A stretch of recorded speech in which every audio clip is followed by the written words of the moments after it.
ಯಾವುದಕ್ಕೂ ಬರುತ್ತಿರಲಿಲ್ಲ. ವಿದ್ಯಾಭ್ಯಾಸ ಮಾಡ್ತಾರಂತೆ. ಇನ್ನು ಪ್ರೌಢಾವಸ್ಥೆಗೆ ಬರ್ತಾರೆ. ನಂತರ ಅವರ ಅಪ್ಪ ಕೃಷಿ ಕೆಲಸ ಮಾಡ್ತಾರೆ. ಕೃಷಿ ಕೆಲಸಕ್ಕೂ ಅಷ್ಟೇ ಹೊಲಕ್ಕೆ ಮಕ್ಕಳು ಕರ್ಕೊಂಡೇ ಹೋಗಲ್ಲ. ಆಯ್ತು, ಒಂದು 15 ವರ್ಷ ಬೆಳೀತಾರೆ. ಆಗ ಆ 3 ಜನ ಮಕ್ಕಳು ಬೆಳೆದು ನಿಂತಿರ್ತಾರೆ ಮನೆಗೆ. ಆಯ್ತು, ವಿದ್ಯಾಭ್ಯಾಸ ಇಷ್ಟ ಆಯ್ತು, ಇನ್ನ ಕೃಷಿ ಕೆಲಸ ನಾವು ಕಲಿಬರಪ್ಪ ಅಂತ ಹೇಳಿ ತಂದೆ ಅವ್ರನ್ನ ಕರೀತಾರೆ.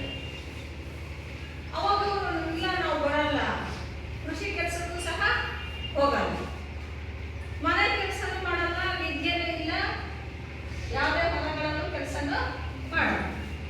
ಒಂದು ರೀತಿ ಅವಾಗ ತಾವು ಮಾಡಿದ ತಪ್ಪು ತಂದೆ ತಾಯಿಗಳಿಗೆ ಅರ್ಥ ಆಯ್ತು. ನಾವು ಬಾಲ್ಯದಿಂದಲೇ ಮಕ್ಕಳನ್ನ ಏನು ಮಾಡಬೇಕಿತ್ತು, ಅವರವರ ಜವಾಬ್ದಾರಿಗಳನ್ನ ಕಲಿಸಿ ಬೆಳೆಸ್ಬೇಕಿತ್ತು.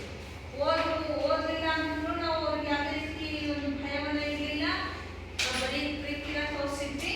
ಅವ್ರಿಗೆ ಯಾವುದೇ ರೀತಿ ಕರ್ತವ್ಯ ಕೆಲಸ ಮಾಡುವಂಥ ಬುದ್ಧಿನೂ ನಾವು ಕಲಿಸ್ಲಿಲ್ಲ. ಒಂದು ರೀತಿ ಅವರು 3 ಜನ ಬೆಳೆದ ಮನೆಯಲ್ಲಿದ್ದಾಗ ತಂದೆ ತಾಯಿಗಳಿಗೆ ಮನಸ್ಸಿಗೆ ನೋವಾಗುತ್ತೆ.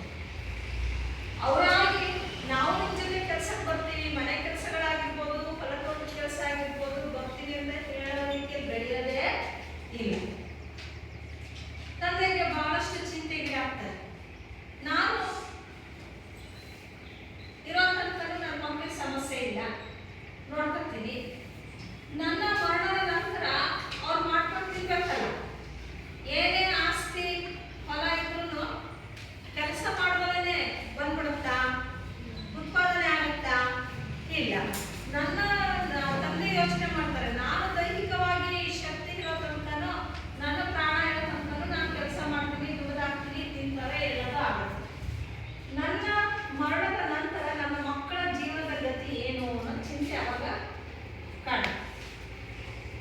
ನಂತರ ವಯಸ್ಸಾದಾಗ ಅವ್ರಿಗೆ ಕಾಯಿಲೆನೂ ಸಹ ಬೀಳುತ್ತೆ. ಕಾಯಿಲೆ ಬರುತ್ತೆ, ಅವರು ಹಾಸಿಗೆಯನ್ನ ಹಿಡಿತಾರೆ. ಒಂದಿನ ಇನ್ನೇನು ತನ್ನ ಜೀವನ ಕೊನೆ ಆಗ್ತಿದೆ ಅನ್ನುವಂಥ ಹಂತದಲ್ಲಿ 3 ಜನ ಮಕ್ಕಳನ್ನು ಕರೆದು ಕೂರಿಸ್ಕೊಂಡು ಬುದ್ಧಿ ಹೇಳ್ತಾರೆ. ನೋಡಪ್ಪ, ಇಷ್ಟು ದಿವಸ ನನಗೆ ದೇಹದ ಶಕ್ತಿ ಇತ್ತು, ವಯಸ್ಸಿತ್ತು, ನಾನು ದುಡಿತಿದ್ದೆ, ನಿಮ್ಮನ್ನೆಲ್ಲ ಸಾಕ್ತಿದ್ದೆ. ಈಗ ನೀವು ದುಡಿಮೆ ಮಾಡ್ಕೊಂಡು ತಿನ್ನೋದು ಕಲೀರಿ, ಹೊಲ ಇದೆ, ಉಳುಮೆ ಮಾಡ್ರಿ, ಏನೆಲ್ಲ ಬುದ್ಧಿ ಹೇಳ್ತಾರೆ. ಆದ್ರೂ ಆ ಗಂಡ ಪಿಂಡ ಮಕ್ಕಳಿಗೆ ಕಿವಿಗೆ ಹೋಗೋದೇ ಇಲ್ಲ. ಆಮೇಲೆ ಮಕ್ಕಳು ಕೂರಿಸ್ಕೊಂಡು, ನೋಡಿ ನಮ್ಮ ಹೊಲದಲ್ಲಿ ಅಪಾರವಾದ ನಿಧಿ ಇದೆ, ದನ ಕನಕಗಳು ಭೂಮಿಯಲ್ಲಿ ಇದೆ, ಭೂಮಿಯಲ್ಲಿ ನೀವು 3 ಜನ ಸಮಾನವಾಗಿ ಹಂಚ್ಕೊಳ್ಳಿ ಅಂತ ಹೇಳ್ತಾರೆ. ಆಗ ಅವ್ರಿಗೆಲ್ಲ ಕಿವಿಗೆ ಹೋಗುತ್ತೆ. ದುಡಿಮೆ ಮಾಡ್ರಿ ಅಂತಂದಾಗ ಯಾರು ಅದನ್ನ ಗಂಭೀರವಾಗಿ ತೆಗೆದುಕೊಳ್ಳಲ್ಲ. ನಮ್ಮ ಹೊಲದಲ್ಲಿ ಅಪಾರವಾದ ಧನ ಕನಕ ಇದೆ, ಅದನ್ನ 3 ಜನ ಸಮಾನವಾಗಿ ಹಂಚ್ಕೊಳ್ಳಿ ಅಂತ ಹೇಳಿದ ತಕ್ಷಣನೇ ಖುಷಿಯಾಗ್ಬಿಡ್ತಾರೆ. ಹಾಗೆ ಹೇಳಿ 1-2 ದಿನದ ಅವಧಿಯಲ್ಲಿ ತಂದೆ ಮರಣವನ್ನು ಸಹ ಹೊಂದುತ್ತಾರೆ. ನಂತರ 3 ಜನ ಮಕ್ಕಳು ತಂದೆಯ ಅಂತ್ಯ ಸಂಸ್ಕಾರವನ್ನ ಊರಿನ ಜನರ ಸಹಕಾರದೊಂದಿಗೆಲ್ಲ ಮಾಡಿ ಮುಗಿಸಿ ಅಂತ್ಯ ಸಂಸ್ಕಾರ ಆಗುತ್ತೆ. ಮರುದಿನವೇ ಅವರು ಹುಡುಕಾಟ ಆರಂಭ ಆಗುತ್ತೆ. ಹಗಲು ರಾತ್ರಿ ಹೋಗ್ತಾರೆ, ಹೊಲವನ್ನ ಬಗಿತಾರೆ, ಅಗಿತಾರೆ. ಎಷ್ಟು ಆಳ ತಗೊಂಡ್ರು ಅಲ್ಲಿ ಯಾವುದೇ ನಿಧಿನೂ ಸಿಗಲ್ಲ. ಊರಿನ ಜನ ಎಲ್ಲ ಗಮನಿಸ್ತಾರೆ, ಯಾಕಪ್ಪ ಈ ತರ ಹೊಲನ ಅಗಿತಾ ಇದ್ದೀರಾ? ನಮ್ಮ ಅಪ್ಪ ಸಾಯ್ಬೇಕಾದ್ರೆ ಹೇಳಿದ್ರು, ಈ ಹೊಲದಲ್ಲಿ ಅಪಾರವಾದ ದನ ಕನಕ ಇದೆ, ಅದನ್ನ 3 ಜನ ಸಮಾನ ಹಂಚ್ಕೊಳ್ಳಿ ಅಂತ ಹೇಳಿದ್ರು. ಅದಕ್ಕೆ 3 ಜನ ಸೇರಿ ಹುಡುಕ್ತಾ ಇದ್ದೀವಿ. ಆಮೇಲೆ ವಯೋವೃದ್ಧರಿರ್ತಾರೆ, ಅನುಭವಿಗಳಿರ್ತಾರೆ, ಕರೆದು ಕೂರಿಸ್ಕೊಂಡು, ನಿಮ್ಮ ಅಪ್ಪನ ಮಾತಿನ ಅರ್ಥ ಇಷ್ಟೇ ಮಕ್ಕಳೇ, ಆ ಹೊಲದಲ್ಲಿ ಹಣ ಬಂಗಾರ ದನ ಕನಕಗಳಿಲ್ಲ, ನೀವು ಮಾಡೋ ಕೆಲಸ ಹೊಲದಲ್ಲಿ ನೀವು ಶ್ರಮಪಟ್ಟು ಮಾಡಿ ಅವೆಲ್ಲ ತಾನಾಗಿ ಒಲಿದು ಬರುತ್ತೆ. ಅಂದ್ರೆ ಶ್ರಮ ಪಡೋದೇ ಏನಾದ್ರು ಆಗುತ್ತೆ ನಮಗೆ. ಮತ್ತೆ ನಾವು ಹಣವನ್ನ ಗಳಿಸ್ಬೇಕು, ಹಣದ ಮೂಲಕ ಜೀವನವನ್ನ ಹೊಲಿಬೇಕು ಅಂತಂದ್ರೆ ನಾವು ಅವ್ರ ಅಪ್ಪನ ಮಾತಿನ ಅರ್ಥ ಆಗಿಲ್ಲ, ಅಷ್ಟು ಮೂರ್ಖರು. ಅವ್ರು ಮಾಡೋ ಕೆಲಸದ 2-3 ದಿನ ಕಾಲು ಊರಿನ ಗ್ರಾಮಸ್ಥರು ಆಮೇಲೆ ಹೇಳಿದ್ರು, ನಿಮ್ಮಪ್ಪ ಆಗಲ್ಲ,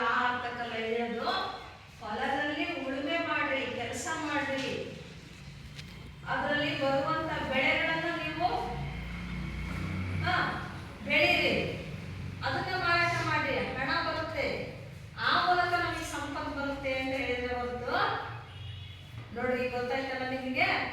ಅಂದ್ರೆ ನಾವು ಯಾರೋ ಮಾಡಿಟ್ಟಿದ್ದನ್ನ ದನಕನಕಗಳಿಗಾಗಿ ಹುಡುಕಾಟ ಮಾಡ್ತೀವಿ, ಅದೇ ನಾವು ಕಷ್ಟಪಟ್ಟು ಕೆಲಸ ಮಾಡಕ್ಕೆ ರೆಡಿ ಇಲ್ಲ. ಕಷ್ಟಪಟ್ಟು ಮಾಡಿ, ದುಡಿಮೆ ಮಾಡಿ.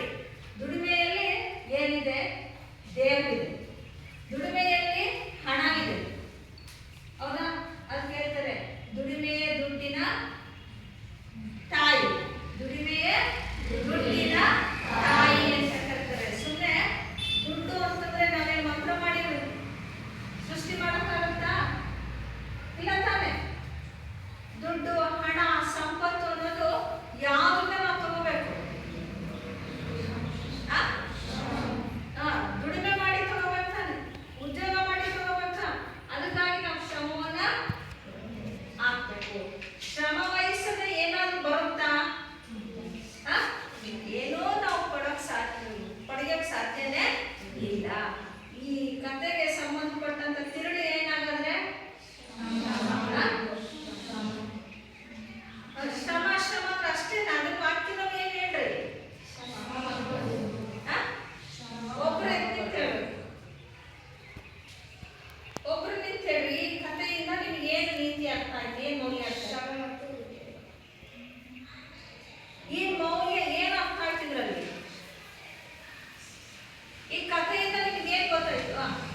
ಶ್ರಮದಿಂದನೇ ಮಾಡ್ತಾ ಇರೋದನ್ನ ನಾವೇನಂತ ಕರಿತೀವಿ? ದೈಹಿಕ ಶ್ರಮಿಕರು ಅಂತ ಕರಿತೀವಿ. ಇದಕ್ಕೆ ಕಾಣಿಸ್ತೇನಾ? ಈಗ ಉದಾಹರಣೆಗೆ ಕೃಷಿ ಕೆಲಸ ಮಾಡೋರು, ಕೂಲಿ ಕಾರ್ಮಿಕರು, ಗಾರೆ ಕೆಲಸವರು, ಚಮ್ಮಾರರು, ರಸ್ತೆ ಕೆಲಸವನ್ನ ಮಾಡುವಂಥವ್ರು, ಬಡಗಿ ಕೆಲಸ ಮಾಡೋದು, ತಲೆ ಮೇಲೆ ಹೊತ್ತು ಮಾಡುವಂಥವ್ರು, ಅವರೆಲ್ಲ ಎಂತ ಶ್ರಮಿಕರು? ದೈಹಿಕ ಶ್ರಮಿಕರು. ಭೌತಿಕ ಶ್ರಮಿಕರಿಗೆ ಉದಾಹರಣೆ ಹೆಸರು? ಡಾಕ್ಟರ್, ಇಂಜಿನಿಯರ್ಸ್, ಲಾಯರ್ಸ್,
ವೃದ್ಧಾಪ್ಯದಲ್ಲಿ ಗಂಡು ಮಕ್ಕಳು ಮಾಡೋ ಕೆಲಸನೇ ಬೇರೆ ಇರ್ತವೆ, ಹೆಣ್ಮಕ್ಳು ಮಾಡೋ ಕೆಲಸನೇ ಬೇರೆ. ತಪ್ಪು ಎಲ್ಲರೂ ಮಾಡ್ತೀವಿ. ಆದ್ರೆ ವಯಸ್ಸಿದೆಯಲ್ಲ, ವಯಸ್ಸು ಹೌದಾ, ಬಾಲ್ಯದಲ್ಲಿ ನಮಗೆ ಶಕ್ತಿ ಇರಲ್ಲ. ಶಕ್ತಿ ಇಲ್ಲದೆ ಇರುವಂತ ವಯಸ್ಸಲ್ಲಿ ನೀನು ಕಟ್ಟೆ ಕಡಿ ನೀರು ತಗೊಂಡು ತರ್ತೀವ? ಇಲ್ಲ. ಯೌವನದಲ್ಲಿ ಯಾವುದೇ ಕೆಲಸ ಮಾಡ್ಬೋದು, ವೃದ್ಧಾಪ್ಯದಲ್ಲಿ ಕಠಿಣ ಕೆಲಸ ಮಾಡಕ್ಕಾಗುತ್ತಾ?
ಆಯ್ತಾ? ಇನ್ನು ದುಡಿಯುವ ಸಾಮರ್ಥ್ಯ ಇರುವ 15 ವರ್ಷದ ಮೇಲ್ಪಟ್ಟು ಅವಾಗ ನಾವು 15 ವರ್ಷದ ಒಳಗೆ ಮಕ್ಕಳನ್ನ ನೀವು ಬಳಸಲ್ಲ. ಅದ್ರ ಮೇಲೆ 15 ವರ್ಷ ಮೇಲ್ಪಟ್ಟಿರ್ಬೇಕು.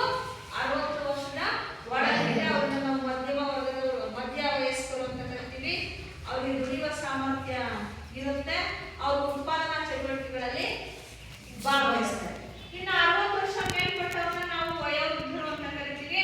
ಇವ್ರಿಗೆ ದೈಹಿಕವಾಗಿ ಮತ್ತು ಭೌತಿಕವಾಗಿ ಏನಾಗ್ತಾರೆ, ಸ್ವಲ್ಪ ಬಲಹೀನರಾಗ್ತಿರ್ತಾರೆ. ಹೀಗಾಗಿ ಇವ್ರನ್ನ ಉತ್ಪಾದನಾ ಚಟುವಟಿಕೆಗಳಲ್ಲಿ ತೊಡಗಿಸಿಕೊಳ್ಳಲ್ಲ. ನಮ್ಮಲ್ಲಿ 2011ರ ಜನಗಣತಿ ಪ್ರಕಾರ ದುಡಿಯುವ ಉತ್ಪಾದನಾ ಚಟುವಟಿಕೆಗಳಲ್ಲಿ ತೊಡಗುವಂತ 15 ರಿಂದ 60 ವಯೋಮಾನದವರ ಪ್ರಮಾಣ ಎಷ್ಟಿದೆ? 40% ಇದೆ. ಇದಿಷ್ಟು ಶ್ರಮದ ಮಹತ್ವ ಆಯಿತು. ಶ್ರಮದ ವಿಧಗಳನ್ನ ಹೇಳೋಣ. ಶ್ರಮದ ವಿಧಗಳು ಈಗಾಗಲೇ ನಿಮಗೆ ಶ್ರಮದ ವಿಧಗಳಲ್ಲಿ ಒಂದು ವಿಧ ಗೊತ್ತಾಯ್ತು, ದೈಹಿಕ ಶ್ರಮ ಮತ್ತು ಬೌದ್ಧಿಕ ಶ್ರಮ ಅಂದ್ರೆ ಏನು? ದೈಹಿಕ ಶಕ್ತಿಯನ್ನ ವ್ಯಯ ಮಾಡಿ ಕೆಲಸ ಮಾಡಿ ಹಣ ಗಳಿಸೋರು ದೈಹಿಕ ಶ್ರಮ. ಬೌದ್ಧಿಕ ಶಕ್ತಿಯನ್ನ ವ್ಯಯ ಮಾಡಿ ಹಣ ಗಳಿಸೋರು ಬೌದ್ಧಿಕ ಶ್ರಮ. ಅದಕ್ಕೆ ಯಾರ್ಯಾರು ಅಂತ ನಿಮ್ಗೆ ಅರ್ಥ ಆಯ್ತು. ಇದು ಶ್ರಮದ ವಿಧಗಳಲ್ಲಿ ಮೊದಲನೇ. ಎರಡನೇ ವಿಧ ಏನಪ್ಪಾ ಅಂತಂದ್ರೆ ಕೆಲಸ ಮಾಡುವಂತಹ ಶ್ರಮ ಮಾಡುವಂತಹ ವೃತ್ತಿಯಲ್ಲಿ ಕೌಶಲ್ಯ ಇರುತ್ತಲ್ಲ, ಅದರ ಆಧಾರದ ಮೇಲೆ ಸ್ಕಿಲ್ಸ್ ಅಂತ ಕರಿತೀವಿ. ಕೌಶಲ್ಯದ ಆಧಾರದ ಮೇಲೆ ಕೌಶಲ್ಯ ಸಹಿತ ಶ್ರಮ, ಕೌಶಲ್ಯ ರಹಿತ ಶ್ರಮ ಅಂತ ಕರಿತೀವಿ. ಕೌಶಲ್ಯ ರಹಿತ, ಕೌಶಲ್ಯ ಸಹಿತ ಶ್ರಮ. ಹಾಗಾದ್ರೆ ಏನ್ ಮಾಡೋಣ ಹೇಳ್ರಿ? ಯಾವ್ದಾದ್ರು ಕೊಡ್ಬೋದು, ಯಾವ್ದನ್ನ ಕೊಡ್ಬೋದು? ಅವ್ರ ಕೆಲಸ ಮಾಡೋದ್ರಲ್ಲೇ ಕೌಶಲ್ಯ ಅಪ್ಪ. ಆಮೇಲೆ ನೀವು ದೈಹಿಕ ಶ್ರಮಕ್ಕೆ ಅನೇಕ ಉದಾಹರಣೆ ಹೇಳಿದೆ. ನೋಡೋಣ ಯಾವ್ಯಾವ? ಕುಂಬಾರು, ಚಮ್ಮಾರು, ಬಡಗಿ, ಅಕ್ಕಸಾಲಿಗರು, ನೇಕಾರರು. ಅವರು ವಂಶ ಪಾರಂಪರ್ಯ ಕೆಲಸ ಮಾಡುವಂತ ಕೌಶಲ್ಯ ಇರುತ್ತೆ. ಅದನ್ನೆಲ್ಲೂ ಮಾಡಕ್ಕಾಗ್ತದ ನಮಗೆ? ಹೌದಾ? ಒಂದು ಕೆಲಸದವರಿಗೆ ಒಂದೇ ಕೆಲಸದಲ್ಲಿ ತಲ್ಲೀನರಾಗಿ ಆ ಕೆಲಸದಲ್ಲಿ ಕೌಶಲ್ಯ ಇರುತ್ತೆ, ಸ್ಕಿಲ್ಸ್. ಅದನ್ನ ಕೌಶಲ್ಯ ಸಹಿತ ಶ್ರಮ. ಅವ್ರಿಗೆ ಆ ಕೆಲಸ ಬಿಟ್ಟರೆ ಬೇರೆ ಕೆಲಸ ಮಾಡಕ್ಕೆ ಬರಲ್ಲ. ಇನ್ನು ಕೆಲವು ಕೆಲಸಕ್ಕೆ ಕೌಶಲ್ಯನೇ ಬೇಡಪ್ಪ, ಯಾರು ಮಾಡ್ಬೋದು. ಯಾವುದು? ಮನೆ ಕೆಲಸ, ಕೂಲಿ ಕೆಲಸ ಮಾಡ್ಬೋದು ತಾನೆ? ಅದು ಕೌಶಲ್ಯ ಬೇಕಾ? ಮನೆ ಕೆಲಸಗಳು ನಾವು ಸಾಕಷ್ಟು ಮಾಡ್ತೀವಿ ತಾನೆ. ಬಟ್ಟೆ ತೊಳಿತೀವಿ, ಕಸ ಗುಡಿಸ್ತೀವಿ, ಮುಖ ತೊಳಿತೀವಿ, ಕೂಲಿ ಕೆಲಸ ಮಾಡ್ತೀವಿ. ಇದಕ್ಕೇನಾದ್ರು ಸ್ಕಿಲ್ಸ್ ಬೇಕಾ? ಕೌಶಲ್ಯ ಬೇಕಾ? ಅದು ಎಂತ ಶ್ರಮ ಅಂತೀವಿ? ಕೌಶಲ್ಯ ರಹಿತ ಶ್ರಮ. ಅವು ತಾನಾಗಿ ಮನೆಯಲ್ಲಿ ನಾವು ಮಾಡೋ ದೊಡ್ಡವ್ರು ಮಾಡೋ ಕೆಲಸ ನೋಡಿ ನೋಡಿ ನಾವು ಕಲಿತೀವಿ. ಆದ್ರೆ ಕೆಲವು ಕೆಲಸಗಳಿಗೆ ಅವ್ರ ಮನೆಯಲ್ಲಿ ಮಾಡೋ ಕೆಲಸ ನೋಡಿ ಕಲಿತಾರೆ. ಅದಕ್ಕೆ ಅವ್ರದೇ ಆದಂತ ಕೌಶಲ್ಯ ಬೇಕೇ ಬೇಕು. ಅದು ವಂಶ ಪಾರಂಪರ್ಯವಾಗಿ ಬಂದಿರುತ್ತೆ. ಬಡಗಿ ಕೆಲಸ, ಅಕ್ಕಸಾಲಿಗನ ಕೆಲಸ, ಕಂಬಾರು, ಕುಂಬಾರು, ಚಮ್ಮಾರು, ಮೇದಾರು, ಆ ಕೆಲಸದಲ್ಲಿ ಅವ್ರಿಗೆ ಏನಿರುತ್ತೆ? ಕೌಶಲ್ಯ. ಅದನ್ನ ಎಂತ ಶ್ರಮ ಅಂತೀವಿ? ಕೌಶಲ್ಯ ಸಹಿತ ಶ್ರಮ ಅಂತ ಕರಿತೀವಿ. ಇನ್ನ ಕೆಲಸ ಮಾಡೋದಕ್ಕೆ ತರಬೇತಿ ಪಡ್ಕೊಂಡಿರ್ತಾರಲ್ಲ, ತರಬೇತಿಯ ಆಧಾರದ ಮೇಲೆ ಟ್ರೈನಿಂಗ್ ಅಂತೀವಲ್ಲ, ಹೌದಾ? ತರಬೇತಿಯ ಆಧಾರದ ಮೇಲೆ ನಾವು ಶ್ರಮವನ್ನು ವಿಂಗಡಣೆ ಮಾಡಿದ್ರೆ ವೃತ್ತಿಪರ ಮತ್ತು ಆಡಳಿತಾತ್ಮಕ ಶ್ರಮ ಅಂತ ಕರೀತಾರೆ. ವೃತ್ತಿಪರ ಶ್ರಮ ಮತ್ತೆ ಆಡಳಿತಾತ್ಮಕ ಶ್ರಮ. ಯಾವುದರ ಆಧಾರದ ಮೇಲೆ? ತರಬೇತಿ. ಶ್ರಮದ ಆಧಾರದ ಮೇಲೆ ಎಂತ ಶ್ರಮಗಳು? ಕೌಶಲ್ಯದ ಆಧಾರದ ಮೇಲೆ ತರಬೇತಿ ಆಧಾರದ ಮೇಲೆ ಆಡಳಿತ. ಈ ಉದಾಹರಣೆಗೆ ವೈದ್ಯನ ವೃತ್ತಿ ಮಾಡಕ್ಕೆ ಅವನು ಯಾವ ತರಬೇತಿ ಪಡ್ಕೊಂಡಿರ್ಬೇಕು? ವೈದ್ಯಕೀಯ ತರಬೇತಿನೇ ಪಡಬೇಕು. ಶಿಕ್ಷಕ ಕೆಲಸಕ್ಕೆ ಬರಬೇಕಾದ್ರೆ ಅವರು ಶಿಕ್ಷಕ ತರಬೇತಿಯನ್ನೇ ಪಡೆದಿರ್ಬೇಕು. ಪೊಲೀಸ್ ಕೆಲಸಕ್ಕೆ ಹೋಗಬೇಕಾದ್ರೆ ಪೊಲೀಸ್ ತರಬೇತಿನೇ ಪಡೆದಿರ್ಬೇಕು. ಆದ್ರೆ ನಿರ್ದಿಷ್ಟ ಉದ್ಯೋಗ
ಕೇಳಿದ